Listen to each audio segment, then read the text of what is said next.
अरे ये क्या! जिस ईश्वर के चरणों में लक्ष्मी स्वयं वास करती हैं, वो आज एक जुआरी के साथ धूल में बैठकर मिट्टी की कौड़ियां क्यों खेल रहा था? क्या बैकुंठ का ऐश्वर्य प्रभु को मंदिर से बाहर नहीं ला सका? पर एक हारे हुए इंसान की बुराई को जीतने के लिए भगवान को खुद एक जुआरी बनना पड़ा। सैकड़ों वर्ष पहले की बात है। पुरी के पावन क्षेत्र में रतन नाम का एक व्यक्ति रहता था।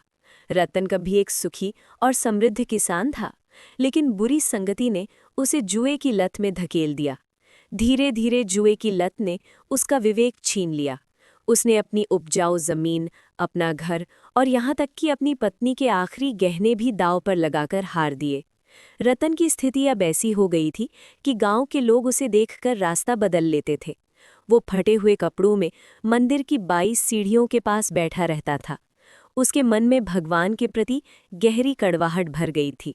वो अक्सर मंदिर की ओर देखकर बुदबुदाता, हे जगन्नाथ, सुना है तुम अनाथों के नाथ हो, पर क्या तुम केवल उन राजाओं के हो जो तुम्हें 56 भोग और सोने के मुकुट चढ़ाते हैं? मेरे जैसे हारे हुए इंसान के लिए क्या तुम्हारे पास एक क्षण का भी समय है?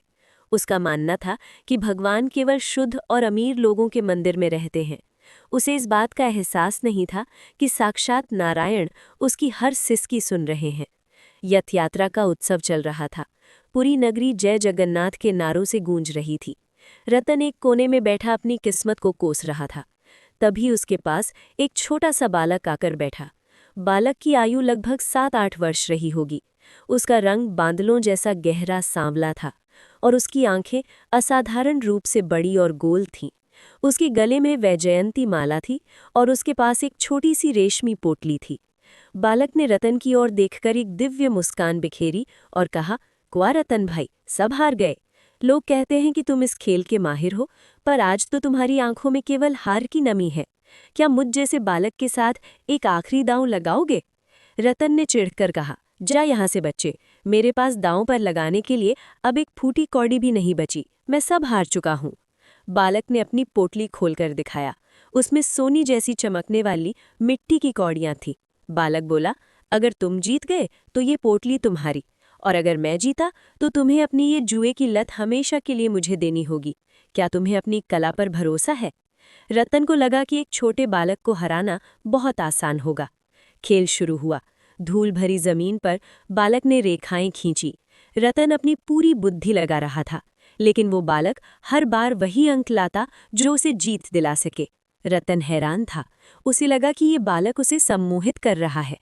अंतिम चाल की बारी आई। रतन ने अपनी आखिरी चाल चली और उसे लगा कि वो जीत गया। पर जैसे ही बालक ने अपनी कौड़ियां फेंकी, अरे ये क्या! बालक की उन साधारण सी मिट्टी की कौड़ियों में से अचानक एक तीव्र नीली रोशनी निकलने लगी। रतन ने जैसे ही उन कौड़ियों को गौर से देखा, उसके रोंगटे खड़े हो गए।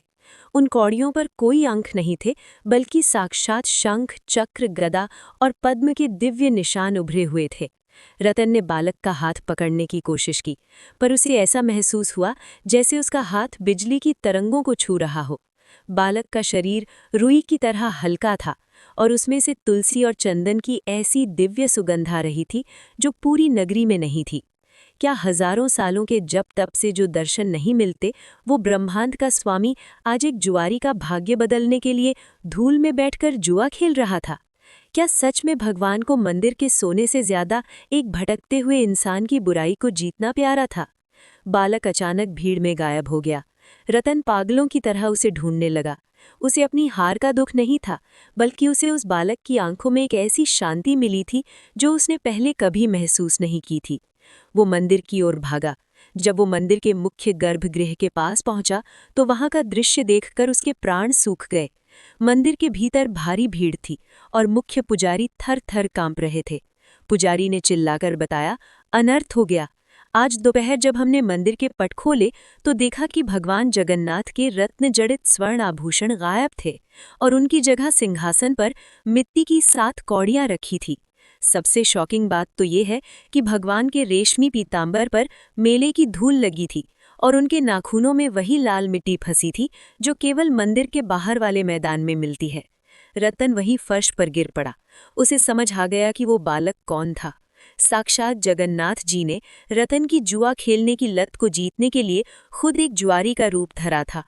पुजारी ने आगे बताया कि आज सुबह विग्रह यानी मूर्ति के माथे पर पसीने की बूंदें चमक रही थी, जैसे प्रभु अभी अभी कड़ी धूप में कोई बड़ा खेल खेल कर लौटे हों। रतन ने रोते हुए अपनी कहानी सबको सुनाई। उसने वो पोटली दिखाई जो बालक उसे दे गया था, पर अब उस पोटली में कौड़ियां नहीं बल्कि जगन्नाथ जी के वो सोने के गहने थे जो मंदिर से गायब हुए थे। रतन ने वो सब कुछ मंदिर को लौटा दिया और स्वयं जगन्नाथ जी का अनन्य सेवक बन गया। उसने फिर कभी जुए को हाथ नहीं लगाया। आज भी पुरी की लोक कथाओं में ये माना जाता है कि भगवान अपने भक्तों की बुराइयों को जीतने के लिए किसी भी हद तक जा सकते हैं। ये महालीला हमें सिखाती है कि ईश्वर केवल पुण्य करने वालों के नहीं हैं, वे पापियों के भी हैं। वे केवल मंदिर के सिंहासन पर नहीं बैठते, वे धूल में भी बैठ सकते हैं अगर वहां कोई उन्हें पुकारने वाला हो। जगन्नाथ जी का वो नन्हा जुआरी रूप आज भी ये याद दिलाता है कि ईश्वर हमारे वैभव के नहीं बल्कि हमारे सुधार के भूखे हैं। जब हम अपनी बुराइयों को ईश्वर के चरणों में छोड़ने का संकल्प लेते हैं तो ईश्वर खुद आकर हमारा हाथ थाम लेते हैं। रतन की हार ही उसकी सबसे बड़ी जीत बन गई थी।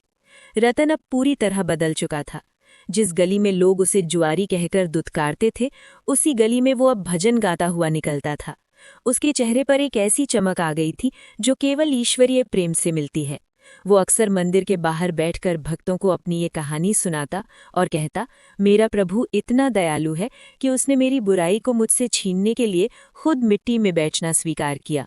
वे सोने के मुकुट के भूखे नहीं, वे हमारे शुद्ध हृदय के प्यासे हैं। पुरी के राजा को जब इस चमत्कार का पता चला तो उन्होंने रतन को मंदिर का मुख्य सेवक नियुक्त कर दिया। रतन ने अपना शेष जीवन गरीबों की सेवा में लगा दिया, क्योंकि वो जानता था कि उसका सांवरा उन अनाथों और बेसहारों के बीच ही मुस्कुराता है।